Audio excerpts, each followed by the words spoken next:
देखिए, महाकुंभ का मेला क्षेत्र में साधु संतों का आना जारी है। स्वामी अविमुक्तेश्वरानंद महाराज का नगर प्रवेश हुआ। धूमधाम के साथ उनकी छावनी प्रवेश कर रहे हैं। 13 जनवरी से महाकुंभ का भव्य आगाज होगा। देश विदेश से तमाम श्रद्धालु प्रयागराज पहुंच रहे हैं। देखिए, आपको बता दें, इस वक्त हम तस्वीर दिखा रहे हैं स्वामी अविमुक्तेश्वरानंद महाराज का, जो कि नगर प्रवेश हुआ है। महाकुंभ मेले में साधु संतों का आगमन लगातार जारी है। इस बीच 13 तारीख का इंतजार किया जाएगा, जब शाही स्नान शुरू हो जाएगा।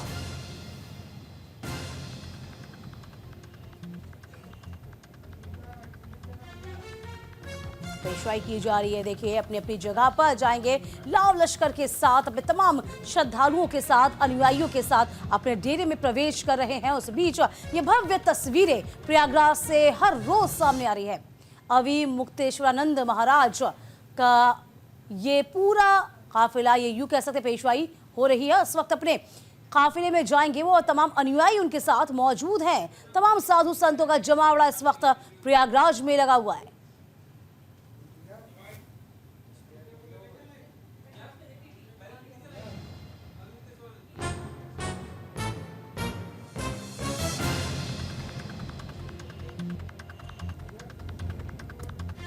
देखिए, देश विदेश से तमाम श्रद्धालुओं के पहुंचने का सिलसिला शुरू हो जाता है। इस बार का प्रयाग हर लिहाज से बहुत खास है। अत्याधुनिक तकनीक से लैस ये प्रयागराज होगा। दिक्कतों का सामना श्रद्धालुओं को कतई नहीं करना होगा। हम प्रयागराज क्षेत्र में लगातार मौजूद हैं और आज नगर प्रवेश है। शंकराचार्य जी हमारे साथ में हैं। अविमुक्तेश्वरानंद सरस्वती जी, उनसे मैं बातचीत करूंगी। शंकराचार्य जी, महाकुंभ से प्रचलित किया जा रहा है।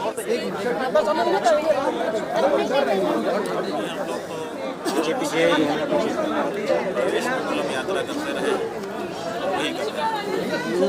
कभी भी पेशवाई नहीं करते थे, प्रवेश यात्रा करते थे, वही प्रवेश यात्रा आज महाकुंभ इस बार कितना अलग है? उसके बाद बाकी कुंभ हुए उनकी कहानी सुनते हैं। इस कुंभ का लाभ स्वयं उपस्थित रह करके ले रहे हैं, यही विशेष। वक्फ बोर्ड के लिए मुस्लिम धर्मगुरु उन्होंने कहा कि वक्फ की जमीन पर महाकुंभ। देखिए, हमारे यहाँ धर्मशास्त्र के अनुसार विचार होता है। हम जिसकी जमीन पे बैठ करके जब तब करते हैं, उसको अपने आप हमारे पुण्य का फल। अरे पेशवाई पे एक एक सवाल कीजिए और बढ़िया, सबको करना है। उसको अपने आप डिडक्ट हो जाएगा हमारा पुण्य, कोई बाधा नहीं है। और दूसरी बात यह है कि दावा किया गया है कि ये वक्त की भूमि पे कुंभ हो रहा है। ये दावा सही हो तो हम लोग फिर इस बारे में विचार करें कि हम कहाँ करेंगे। और अगर सही ना हो, ऐसा दावा करने वालों को दंडित भी किया जाएगा। कर रहे हैं इस बार आपके जो मंगल प्रवेश हो रहा है, इसमें उत्तराखंड की छटा, उत्तराखंड की संस्कृति की जो झलकी है वो नजर आने वाली है। कितनी अलग आपकी पेशवाई तमाम अलग जो तमाम संत हैं उनकी पेशवाई से? हमको पता नहीं है। हम तो हमारे ब्रह्मचारियों ने जो भी व्यवस्था बनाई होगी, उस व्यवस्था में हमको प्रवेश करना है। उन लोगों ने जो सोचा होगा अनुसार कर रहे हैं। हमारी खास इतना ही इसमें लगता है कि हमारी बद्रीश गाय महाराज वहाँ जनता भी नाथ जी में पाई, यही है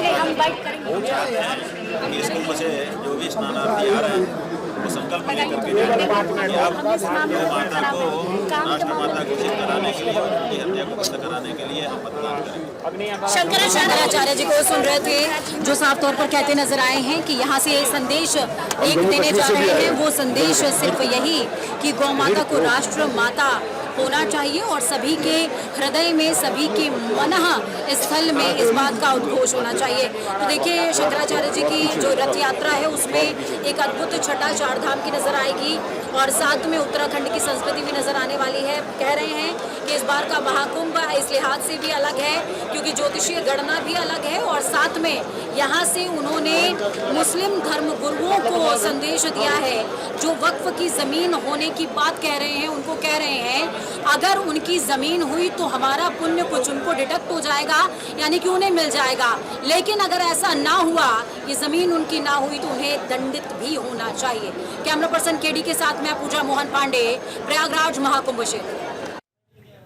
तमाम जानकारी के साथ हमारी सहयोगी पूजा मोहन पांडे इस वक्त बनी हुई है। पूजा, वाकई में हम ये कह सकते हैं दृश्य जो देखते ही बनता है। और अभी जहां आप मौजूद हैं, सबसे पहले आप अपने बताइए इस वक्त कहां पर हैं, किस तरह का आपने स्थितियां देखी हैं। और लगातार हम देख पा रहे हैं कि तमाम जो साधु संत हैं अपने अनुयायियों के साथ अपने बेड़े में जा रहे हैं। इस वक्त माहौल कैसा है पूजा? बिल्कुल दीपिका, देखिए हम महाकुंभ क्षेत्र में मौजूद हैं और ये रामलीला मैदान के आगे का क्षेत्र है। शंकराचार्य जी से बातचीत अभी आप सुन रही थी और दर्शक भी सुन रहे थे। उसके अलावा देखिए शंकराचार्य जी का मंगलम, प्रवेश मंगलम इसको शंकराचार्य जी कहते हैं। और इस बार से शाही पेशवाई जो है उसको नाम जो है शहर में मंगल प्रवेश दिया गया है और साथ में छावनी प्रवेश दिया गया है, नगर प्रवेश और छावनी प्रवेश। तो उसी के तहत देखिए ये पूरा लंबा चौड़ा काफिला है जिसमें आप देख पाएंगे साधु सन्यासी सिर्फ एक मंत्र के साथ आगे बढ़ रहे हैं, वो है गौ माता को राष्ट्र माता होना चाहिए। इस मंत्र के साथ वो आगे बढ़ रहे हैं। शंकराचार्य जी के तमाम शिष्य, उनके अनुयायी इस पूरे लश्कर में आपको नजर आएंगे। देखिए पीछे ये पूरा लश्कर आप देख पाएंगे दीपिका। देखिए गणेश जी का रथ बनाया गया है, इसके अलावा साधु सन्यासी अलग अलग रथों पर चल रहे हैं। बिल्कुल जाहिर सी बात है पूजा, सनातन धर्म का अनूठा संगम। बिल्कुल पूजा, जाहिर सी बात है सनातन धर्म का अनूठा संगम हम प्रयागराज में थे, जिसकी अनुपम छटा अब चहुओर बिखरी हुई है। देश विदेश से तमाम जो श्रद्धालु हैं आस्था की डुबकी लगाने के लिए पहुंचेंगे। इस बीच देखिए पेशवाई का जिक्र हम लगातार कर रहे हैं। तमाम अभी और भी हम कह सकते हैं कि अखाड़े पहुंचेंगे, उनका जमावड़ा लगेगा। इस बीच जो लोगों का उत्साह है, जो लोग वहां पहुंचे हुए हैं, उनमें कैसा उत्साह आप देख पाएंगे, क्या लगता है आपको? बिल्कुल, देखिए मैंने पहले भी दीपिका जिक्र किया, दोबारा से दोहरा रही हूँ इस बात को।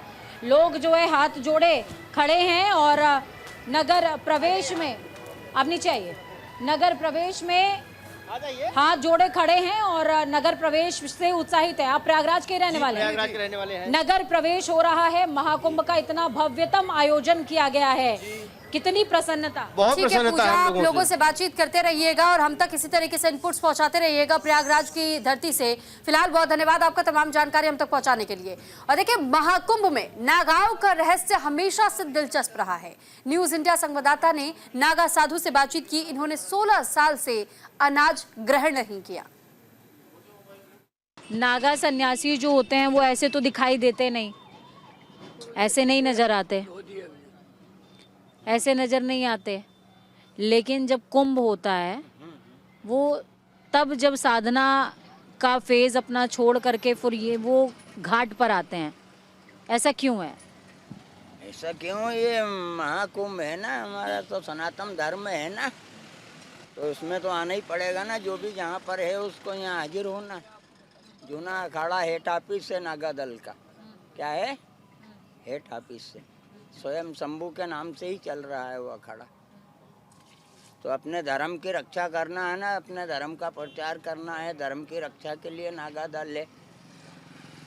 और इसीलिए ये महाकुंभ जहाँ जहाँ अमृत गिरा है वहाँ वहाँ महाकुंभ भराता है। एक से एक श्रद्धालु आते हैं। आपको ठंड नहीं लगती है? हमें तो ठंड गर्मी बारिश सब एक समान है, सब एक समान है हमारे लिए। आकाश हमारा तंबू है और धरती हमारा आसन है और ये भस्मी हमारी चादर है। इसके अलावा हमें कोई ज़रूरत है ही नहीं। महाराज ये कहते हैं कि नागा होने की जो साधना है वो बहुत कठिन है। हाँ, वो तो कठिन तो है ही है ना। ये आपके सामने बैठे तो है, मैदान में क्या है यहाँ। अभी वो गंगा माई का एक झोंका आएगा, ये सब बटोर ले जाएगा, फिर यही मैदान में ही है ना। हमारा तो जीवन ही वही है ना, संघर्ष। मनुष्य जीवन क्या है? संघर्ष। 16 साल से आपने अनाज क्यों नहीं खाया? क्या संकल्प है? तपस्या है ना, हमारी साधनाएं हैं, यही तो भजन है हमारा, यही तो तपस्या है, यही तपस्या है ना। अब परिवार की याद वगैरह नहीं आती? परिवार जिनके जीते जी पिंड दान कर दिए, अब उनकी याद करके क्या करेंगे? स्वर्ग का नाश करके सन्यास होता है, ये कोई फकीर ऐसा नहीं है मांगने खाने की दुकान में। स्वर्ग का नाश, जिंदों के भी पिंड दान करना पड़ते हैं। यारी दोस्ती कुटुंब परिवार रहती व्यवहारी एक ही है उस दिन से। कौन? अजर अमर अविनाशी भोलेनाथ, और कोई नहीं। या तो बस्ती माँ है, जिसका भाव होगा यहाँ तक आएगा चल के, नहीं हमें क्या लेना देना। बेटे हैं, धुना ताप रहे हैं, और वो गंगा माई हमारी पूर्ति कर रही है। आनंद से बैठे हैं, भजन कर रहे हैं। आए हुए का सम्मान है, जाए तो कोई बात नहीं, फिर भी सम्मान है। और आप क्या पूछना चाहते हैं उसमें? अच्छा बाबा जी, एक बात बताइए कि कई जो सन्यासियों को हम देखते हैं वो हठ योग करते हैं। ये तो सब अपनी अपनी क्रियाएं हैं, साधनाएं हैं। हाँ? आपको इस समय जो लोग सुन रहे हैं, जो लोग देख रहे हैं, क्या योग करने का सिर्फ यही माध्यम है कि घर छोड़ो और निकल जाओ, ये जीवन सन्यास छोड़ो है और ना, निकल जाओ? सब कुछ त्यागना पड़ता है। इसके लिए तन मन धन सब कुछ अर्पण करना पड़ता है। जब ये फकीरी होती है, अपनी आत्मा को कंट्रोल में रखना पड़ता है, जब तो ये साधनाएं होती हैं। कहीं घूमने का भटकने का काम नहीं आया हूँ, जब से एक ही जगह भजन कर रहा हूँ। और जो भी चाहिए, यहाँ से जाएंगे तो कहाँ जाएंगे? जो भी चाहिए वो सब यहीं चल के आ रही है। ये नहीं कि आप आए तो बिटिया तू क्या लाई मेरे लिए, नहीं। वो तो देने वाला बेटा है ना, वो खुद भेज रहा है। ये सब तैयारी है, यही तो साधना है। यहाँ से जब जाएंगे तो कहाँ जाएंगे? अपने वतन को, जहाँ हमारा आश्रम है। इंदौर रहते हैं, मध्य प्रदेश। तिल्लोर बुजुर्ग जंगल में रहते हैं, गांव से बाहर। इधर जाओगे तो भी 2 किलोमीटर चलना पड़ेगा। इधर भी जाओगे, इधर तिल्लोर खुर्द है और इधर तिल्लोर बुजुर्ग है। 2 ही गांव के बीच में दूधिया भैरव, दूधेश्वर महादेव, 2 मंदिर अभी तैयार करके आया हूँ कुंभ में। अभी उनको बैठाला नहीं है, परमात्मा को वापस लौट के जाऊँगा। जब जाके प्राण प्रतिष्ठा होगी, भंडारा होगा, उनको वापस वो कार्य अभी अधूरा छोड़ के कुंभ में आया हूँ। तो ये हम लगातार कोशिश कर रहे हैं कुछ वो पहलू जो अनदेखे अनसुने हैं आपके सामने आ सके। नागा सन्यासी हैं, 16 साल से इन्होंने अन्न का जो है सेवन नहीं किया है, फलाहार पर हैं। और धूनी जिसको आहूत कर रहे हैं, ये कह रहे हैं 33 करोड़ देवी देवताओं का स्थान है। यहीं पर देवी देवताओं को भी स्थान मिलता है, हमें भी स्थान मिलता है। और रहस्य तो है कि नागा जब कुंभ लगता है तो आ जाते हैं, और कुंभ जब खत्म होता है, ये पावन अवसर जब खत्म हो जाता है, तो फिर वापस अपनी साधना स्थल में चले जाते हैं। बहुत ही सहजता के साथ कह रहे हैं, कोई फ़र्क नहीं पड़ता, जो आए उसका स्वागत, जो जाए उसका अभिनंदन। मोह माया से परे हैं, साधना कर रहे हैं, और लक्ष्य मकसद सिर्फ एक, सनातन की रक्षा। कैमरा पर्सन केडी के साथ मैं पूजा मोहन पांडे, महाकुंभ प्रयागराज स्थल। और वहीं दूसरी ओर देखिए, महाकुंभ के पैरालौकिक रहस्यों और महात्म्य पर श्री पंचायती महानिर्वाणी अखाड़े के संत शिवानंद गिरी से बातचीत की न्यूज इंडिया संवाददाता पूजा मोहन पांडे ने। देखिए, न्यूज़ इंडिया की टीम कुंभ क्षेत्र में मौजूद है, और हम कोशिश कर रहे हैं कि कुंभ परिक्षेत्र के उन अनसुलझे पहलुओं को आपके साथ साझा करें जो शायद अभी तक एक गुत्थी की तरह हैं और सभी के सामने प्रत्यक्ष नहीं है। हम इस समय श्री पंचायती अखाड़ा महानिर्वाणी में हैं, और हमारे साथ में शिवानंद गिरी महाराज जी हैं। महाराज जी, आपसे मैंने बहुत बात करी, और बात करने के बाद निष्कर्ष ये निकला है कि हमारे दर्शकों के लिए भी आपके पास शायद बहुत सारी ऐसी जानकारी है जो उन्हें पता होनी चाहिए। मैंने एक सवाल अभी आपसे थोड़ी देर पहले पूछा था, वो सवाल मैं दर्शकों के लिए दोबारा दोहरा रही हूँ। सवाल यही कि जब हम कुंभ क्षेत्र की बात करते हैं तो एक कथा, एक कहानी महाकुंभ से संबंधित हम सभी जानते हैं। अमृत कलश मंथन में निकला, और अमृत कलश की कुछ बूंदें 4 प्रमुख स्थानों पर गिरी, और इसी वजह से यहाँ पर महाकुंभ चल रहा है। लेकिन जब मैं बात कर रही हूँ आप गेरुआ वस्त्रधारियों की, जो समाज में सापेक्ष प्रत्यक्ष नहीं होते हैं, और जब कुंभ आता है तो कुंभ में अचानक से एक ऐसा अस्थायी शहर बनता है जो शायद 41 देशों की आबादी से बहुत बड़ा है। सोचिए, एक ऐसा देश जिसकी आबादी में गेरुआ वस्त्रधारी यानी कि ज्ञानी, महात्मा, संत ही इतने हैं जितनी किसी देश की आबादी नहीं होगी।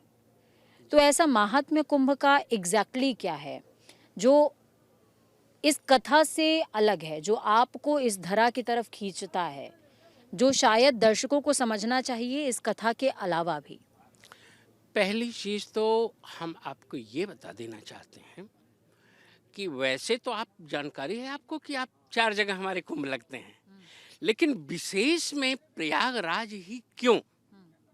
इतना बड़ा लोगों का जमावड़ा जो यहाँ होता है ये कहीं नहीं होता बेटा।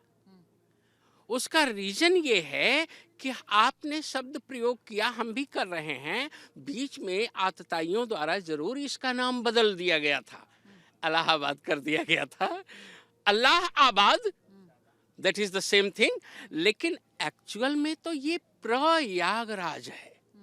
सबसे पहला यज्ञ, विशेष यज्ञ, प्र मीन्स विशेष, विशेष यज्ञ पूरे धरा में जो राक्षस और देवता थे उन लोगों ने मिलकर के इसी भूमि पर किया था, यही संगम तट पर। इसलिए इस क्षेत्र का नाम तब से प्रयागराज है और सभी तीर्थों का राजा भी कहा जाता है। विशेषता ये है कि जो पहला यज्ञ हुआ देवताओं के द्वारा, राक्षसों के द्वारा इस त्रिवेणी संगम पर, ये ठीक उसी समय हुआ। मैंने कहा वैसे तो हर साल मकर संक्रांति होती है, लेकिन 12 साल के बाद जो पड़ता है मुहूर्त जिसको हम बोलेंगे, वो हर साल नहीं आता है। और आप तो इस समय बड़े सौभाग्यशाली हैं। हम लोग इस समय जिस खास मुहूर्त में बात कर रहे हैं ये 144 वर्ष बाद आया है। तो ऐसे में देखो बेटा, समय की बहुत महत्ता होती है। इस समय में ये अपने आप प्रचारित होता है, कोई किसी को निमंत्रण नहीं देता है। और अगर आपको गलतफहमी हो कहीं कि नहीं बाबा लोग फिर तो दिखते ही नहीं हैं, ऐसा नहीं है। बाबा लोग अपने आश्रमों में रहते हैं, लेकिन ये हमारा खास पर्व होता है कुंभ, चाहे कहीं का भी लगे। तो खास पर्व में सब लोग इकट्ठे इसलिए आते हैं कि सब लोग आपस में मिलजुल लें और नए विषय पर, देश को आवश्यकता क्या है, समाज को किस चीज की जरूरत है, उस पर हम चिंतन मंथन करेंगे। अभी आपने संक्रांति का भी जिक्र किया था कि और देशों में क्रांति होती है, हमारे यहाँ संक्रांति होती है। जी हाँ, हाँ, मैं ये कह रहा था उस समय कि आप ऑल ओवर द वर्ल्ड आप देख लो, पेरिस में क्रांति होती है, चाइना में क्रांति होती है, लेकिन हमारे यहाँ कभी हिस्ट्री गवाह है कि क्रांति नहीं हुई। हमारे यहाँ 1857 की क्रांति बोलते हैं हम। 1857 की क्रांति नहीं थी, वो आजादी का प्रारंभ था। आप उसको क्रांति का नाम दे करके ऐसा न कहें। हमारे यहाँ संक्रांति, संक्रांति हम इसलिए बोलते हैं कि और देशों में जो भी लड़ाई होती है, युद्ध होता है, वह बाहरी चीजों से होता है, दिखाने के लिए। हम जो संक्रांति के दिन लड़ाई लड़ते हैं, ये हमारे अंदर ही परमात्मा भी है और हमारे अंदर राक्षस भी है बेटा। हम इन दोनों की लड़ाई लड़ने आते हैं ताकि हमारा जीवन मोक्ष की तरफ आगे बढ़े। और इसी पर हम संक्रांति करते हैं। संक्रांति करने के बाद अपने देवत्व को हम जागृत करते हैं और देवत्व को जागृत करके परमात्मा की तरफ बढ़ने का प्रयास ही करते हैं। हाँ, अच्छा, कई लोग ऐसा भी कहते हैं कि कुंभ एक ऐसा विशेष मौका है जब एक तरीके के एल्गोरिदम्स जो हैं वो मैच करते हैं और ब्रह्मांड के कुछ द्वार हैं जो खुलते हैं और वो मनुष्य की चेतना से डायरेक्ट कनेक्ट कर सकते हैं। उसके साथ कई चीजें हैं। आप जितना जानते हो वो तो अपनी जगह पे फैक्ट है, लेकिन जब सूर्य की तरंगें परम पवित्र गंगा के जल से और यमुना के जल से तथा साथ में माँ सरस्वती के जल जिसका जहाँ संगम है उससे जब स्पर्श होती हैं तो उससे जो विकिरण होता है हमारे यहाँ वह अति प्रभावशाली होता है। ये जो ओजोन वगैरह परत है ये उस प्रेशर से जो हमारे यहाँ से रेज निकलती है संगम से, ये ओजोन वगैरह को क्रॉस करके हमको इस ब्रह्मांड से निकाल करके ले जाती है। एक्चुअल में लोग कहते हैं एक ही ब्रह्मांड है, लेकिन हम बताते हैं कि ये ब्रह्मांड अलग है जो सोलर हमारा सिस्टम है। हम इस सोलर सिस्टम में ही इसी के कायदे कानून के अनुसार जीते हैं, लेकिन जब हम उसमें जिस समय स्नान करते हैं तो वो परम पवित्र 3 नदियां और फिर ये स्थान जहाँ प्रयाग है, इस स्थान की एनर्जी हमारे साथ इकट्ठी होती है और हमारी पावर जो है अंदरूनी पावर ये इतनी डेवलप होती है कि हम इस सोलर सिस्टम को क्रॉस कर जाते हैं। वी कनेक्ट मतलब हम दूसरे सोलर सिस्टम या यूं कहें कि दूसरे ब्रह्मांड से कनेक्ट कर सकते हैं। यस यस यस, इसीलिए साधु संत लोग आते हैं और साधु संत के साथ जब ये चीज जनता को मालूम पड़ती है तो किसी को निमंत्रण तो देना नहीं पड़ता है, अपने आप सब लोग खींचे चले जाते हैं कि जब ऐसे ऐसे विद्वान ऐसे ऐसे महात्मा इस पीरियड में यहाँ आते हैं तो कोई बहुत खास चीज तो जरूर है और इसीलिए इस खास चीज का आनंद और इसका उपयोग करने के लिए वो भी आते हैं। तो शिवानंद गिरे जी को सुन रहे थे आप। सीधे तौर पर उन्होंने एक बात का जिक्र किया है। देखिए, कुंभ क्यों खास है ये हम सभी जानते हैं। समुद्र मंथन में कुंभ निकला जिसकी कुछ बूंदें अलग अलग स्थानों पर गिरी। ये कथा है और ये कथा वास्तविक भी है। पुराणों में इसके जो साक्ष्य हैं वो मिलते हैं। ये सत्य भी है और कहते हैं कि इस समय कुछ अदृश्य शक्तियां भी इस क्षेत्र के प्रभाव से अछूती नहीं रह पाती हैं और जैसा कि शिवानंद गिरी जी के भी कई सारे संकेत इन गुत्थी को खोलते हुए नज़र आ रहे हैं कि किस तरीके से इस क्षेत्र की शक्ति संक्रांति के दिन और अलग अलग जो शाही स्नान हैं उन दिनों पर इतनी ज़्यादा वो हाई होती है कि हम और ख़ासकर सन्यासी जो तप कर रहे हैं वो ब्रह्मांड के पराक्षेत्र से भी कनेक्ट कर पाते हैं, ईश्वर की उस पराशक्ति से कनेक्ट कर पाते हैं। कैमरा पर्सन केडी के साथ मैं पूजा मोहन पांडे, प्रयागराज कुंभ क्षेत्र। और इसी के साथ फिलहाल इस बुलेटिन में इतना ही। आप बने रहिए न्यूज़ इंडिया के साथ। नमस्कार।